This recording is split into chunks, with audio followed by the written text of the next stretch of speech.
In this video, we are going to study about project planning. What is project planning phase? So, whenever we are considering about a software industry, the main task is they want to create project. That is, they want to create a software. So, before creating the software, there are certain steps are there, and only after following that step, the project will be created. The first step to make your project is you have to make a planning. Planning is very essential. So, in which all fields you are doing the task, first of all, you have to do a planning. And planning, what is the importance of planning? A project planning is very important in order to create your software effectively.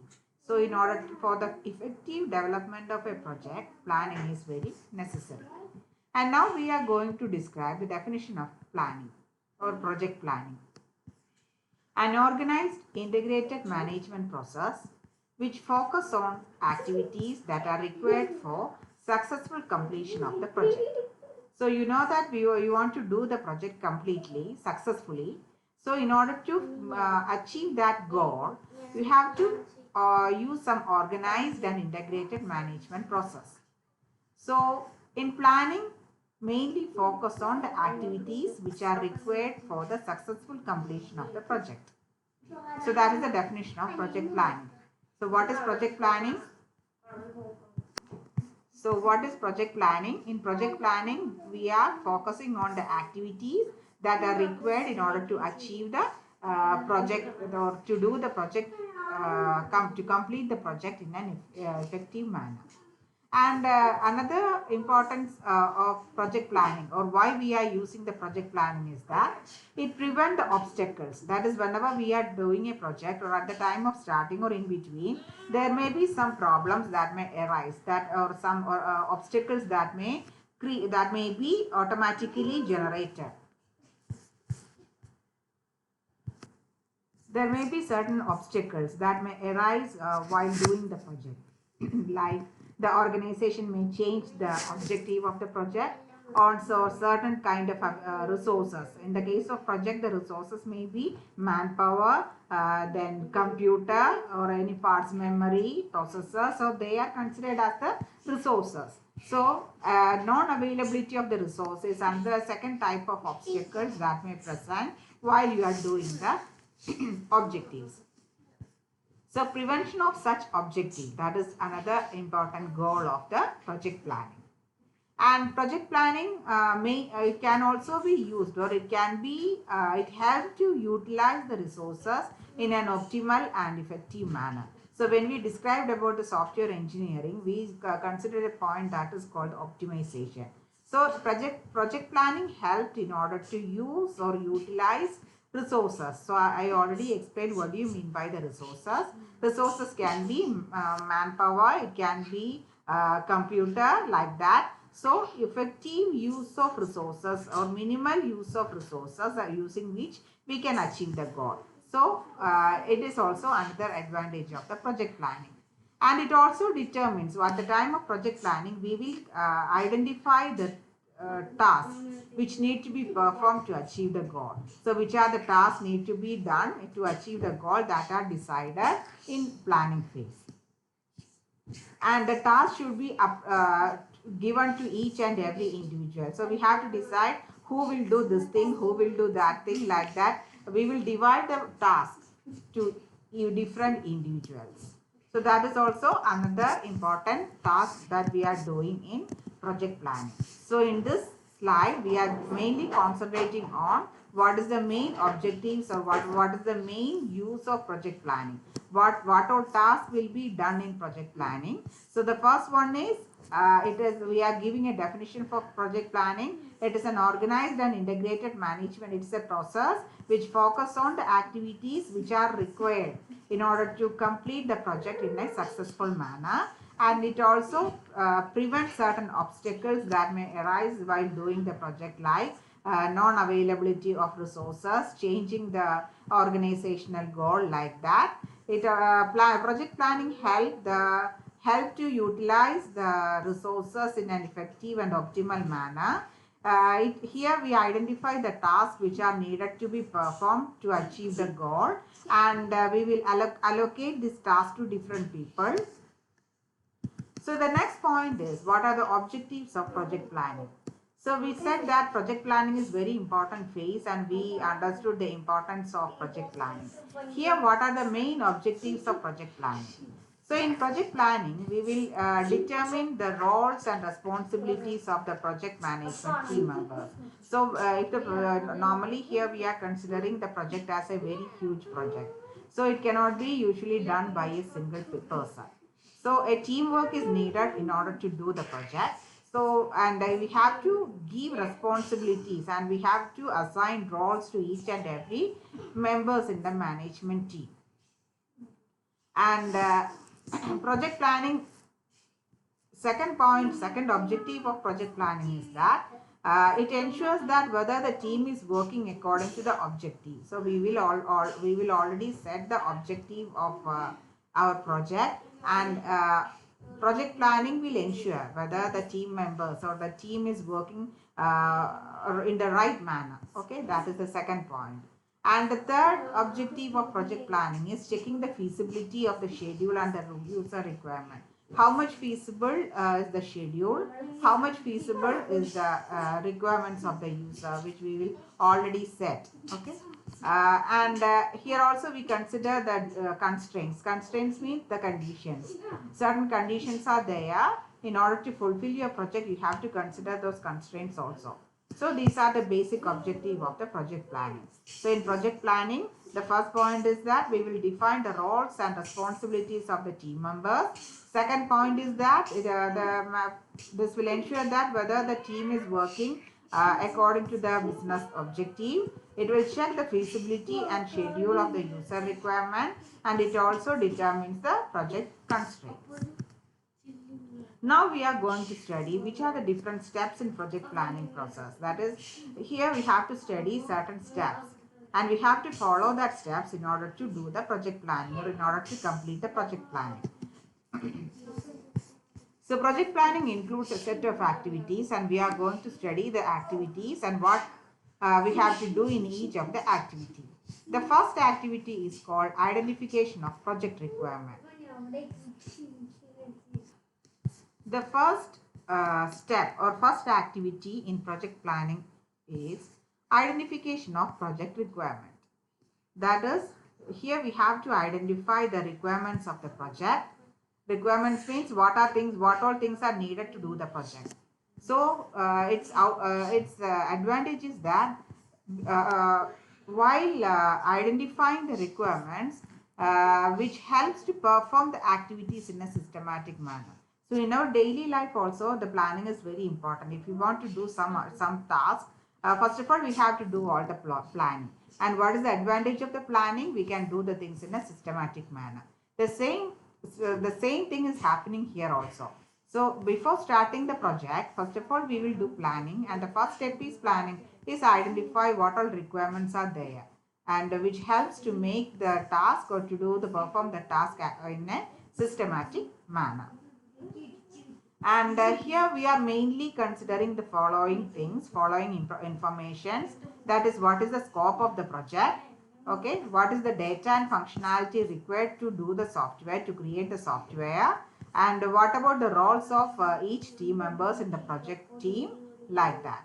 So that is first identified. What is the scope of the project?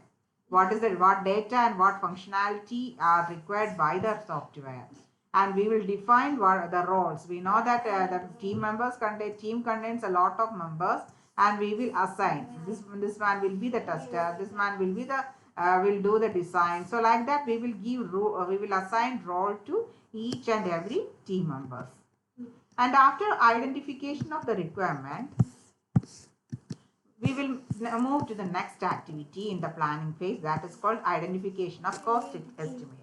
So what is the meaning of cost estimate? Here we are mainly concentrating on 2 points, that is the effort and the time. Cost means if you want to do a project, if you want to create a project, the creation includes different costs. That means the cost of the hardware. If you want to run your system, you need different hardware. Hardware means the computer processor, memory, like that, different keyboard, mouse, etc. So these keywords are these hardwares are needed. So the cost of the hardware is one factor we have to consider in cost estimation. The second point is that is network connection. Network connection means that different networks are, network connections are needed to do your project. So we are considering that factor. Then the next the next factor is the cost in order to make for the maintenance of the hardware components. So whenever we are doing the project, there may be some problems may arise in hardware components. So we have to maintain it. We have to correct it. So okay, cost is needed. Suppose we may need to buy new hardware, or we want to replace one with the new one. So like that, we have to consider that cost. Then the last cost we have to estimate is individuals cost of individuals involved. That means a salary.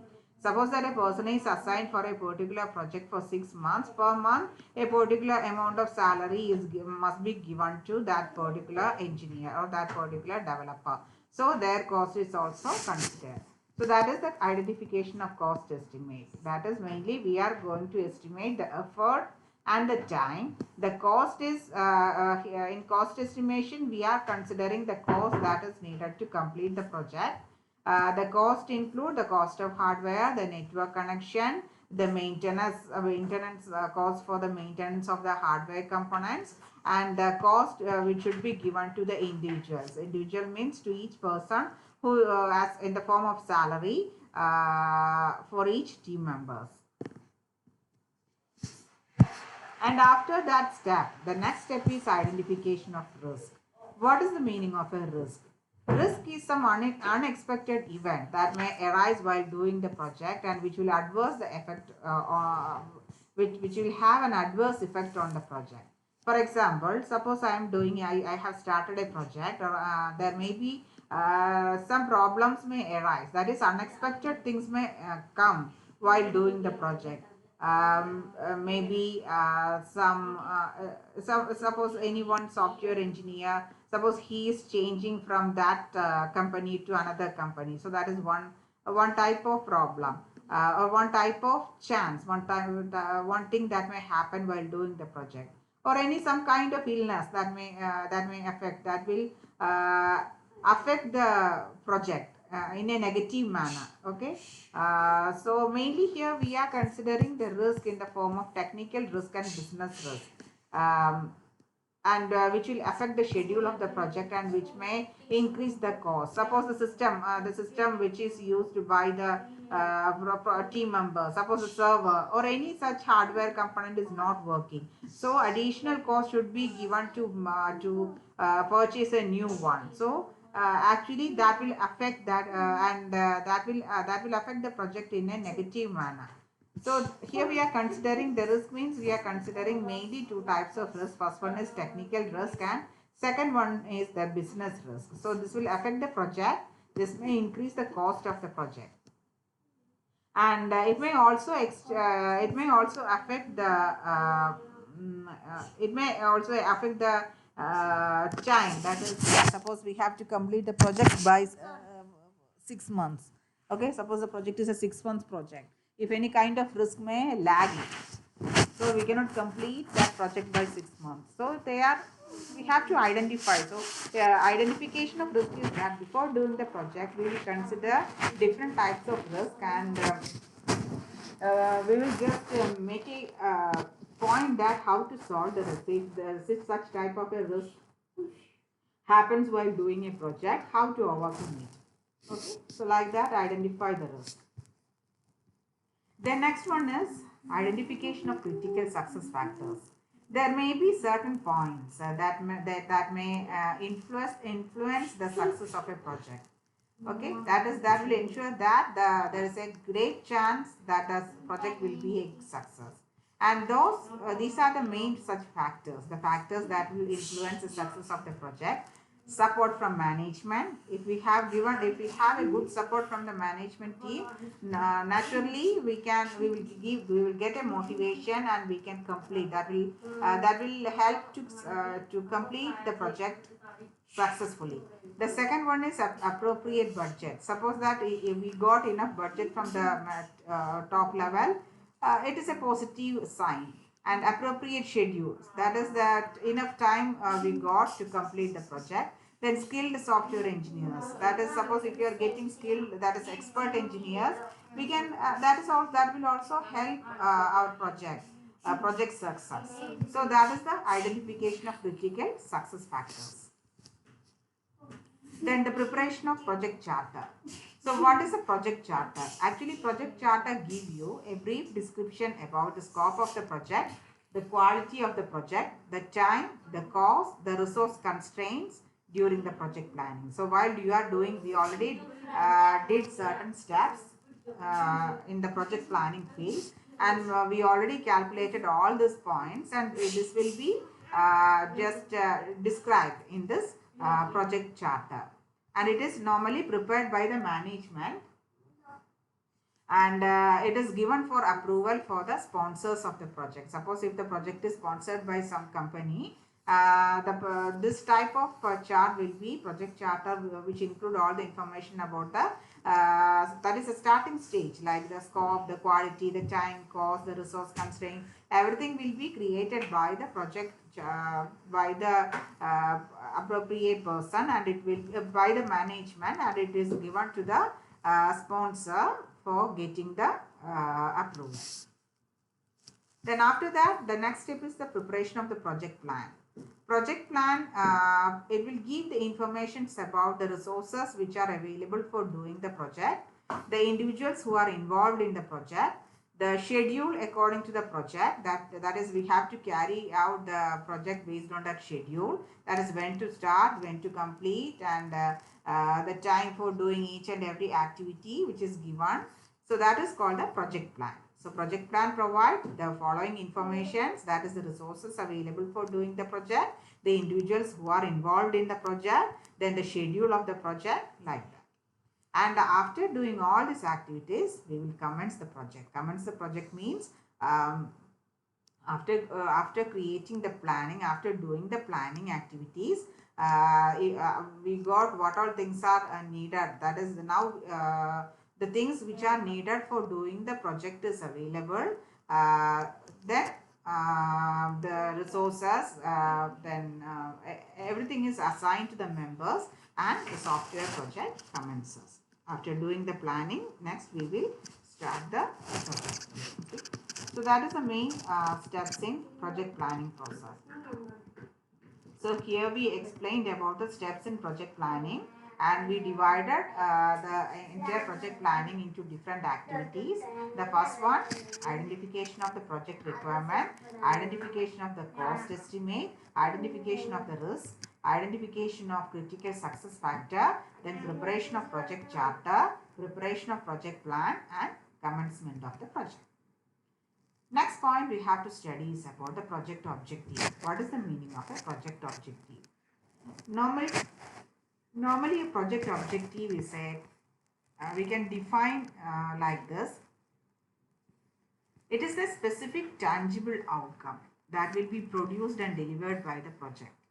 We know that what is objective. Objective means what we have to produce by doing the project, and what should be delivered by our project, and we are explaining those factors in in the form of tangible, that is, we are specifying them. That is called a project objective. So we have to identify the actions that are. So the main objective of the project, the main objective of writing a project objective is that it will motivate your team. That is, it will give a clear outline to success. It will help to monitor the progress and etc. So now the certain tips are given to set a project objective. The first tip is that state the objective clearly and concisely. That is, we have to, whenever we are trying to specify the objective, it should be clearly understood, and we have to avoid the ambiguity. The second one is that the objective should be short so that it can be easily repeated and remembered by the team members. The third point is that it has to include the specific outcome that we want to achieve. So here two examples are given. Suppose one example is new customer in UK operation to average 500 monthly from January to December. The second example is that landing page conversion rate for new campaign to be at least 10%. So if you read these two statements, it is very clear. It is clearly understood. Okay, there is no ambiguity. So all these properties are satisfied. So in this manner, we have to write the project objective. While setting the project objective, we have to consider the first point, that is, it should be clear and concise. The second point is that we have to understand, or we have to study the different methodologies are there for setting the objective, to set the objective.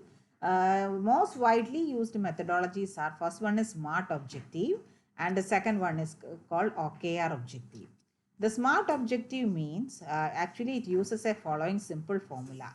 That is SMART. Here each letters are the starting letter of all these properties: specific, measurable, achievable, relevant, and time limited.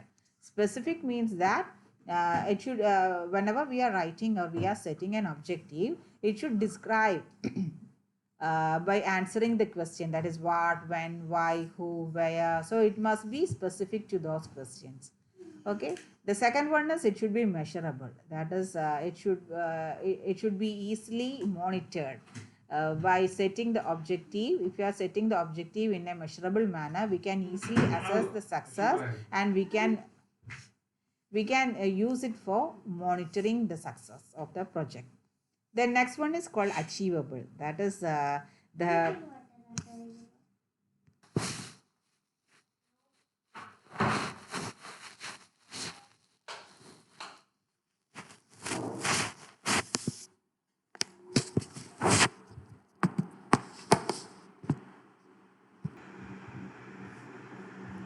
So here we are going to discuss about two most popular methodologies. The first one is called the SMART objective or SMART methodology. Here each letter stands for all these points. That is S for specific. That is our when we try to describe an objective, it should answer the following question. That is what, when, why, who, where, like that. Okay, that is for a stakeholder. He must understand what is the aim of this objective of the project. Second one is measurable. That is, it should help the team members in order to measure, in order to monitor or assess success. Okay, how much success. Now, if you want to assess that success rate, whether it is success, whether how much percentage success the project is, so it should be measurable. Whenever we are trying to create a project objective, it should be measurable. And next one is achievable. Achievable means that it must be possible for a team to achieve. That is, normally we know that whenever we are explaining any positive thoughts, any positive sentence, that will give you a positive or motivation to your mind. So in the same manner, if you are setting a project objective as a positive sentence, okay, which is achievable, this will give you motivation, and which will give you positive thoughts to the team members that they can achieve that goal. Then it should be relevant. That is, it should be focused. The objective should be focused. It should be a long-term plan of the organization. Then time limited. That is, the objective should be achievable by the team members within the specific time. So this is the explanation of the first objective, first methodology. And here it comes the second methodology, that is objective OKR, objectives and key result. and it is actually developed by Intel, and now it has been used by different famous companies like LinkedIn, Google, Oracle, etc. And this is the main point in OKR methodology. Here, O for objective. Objective means that whenever we are setting the objective, highlight at least 3 to 5 objectives of the team or organization, and it should be ambiguous. These should be ambiguous and achievable, time bound. So you highlight the 3 to 5 objectives. Next point is for KR means key result. Key result means highlight 3 results, okay, which will define success, which can be easily quantifiable. It should be difficult so that we have to think that this is the goal. It is little bit difficult to achieve, but it is achievable. So that is the key result. Okay, this is about the second methodology.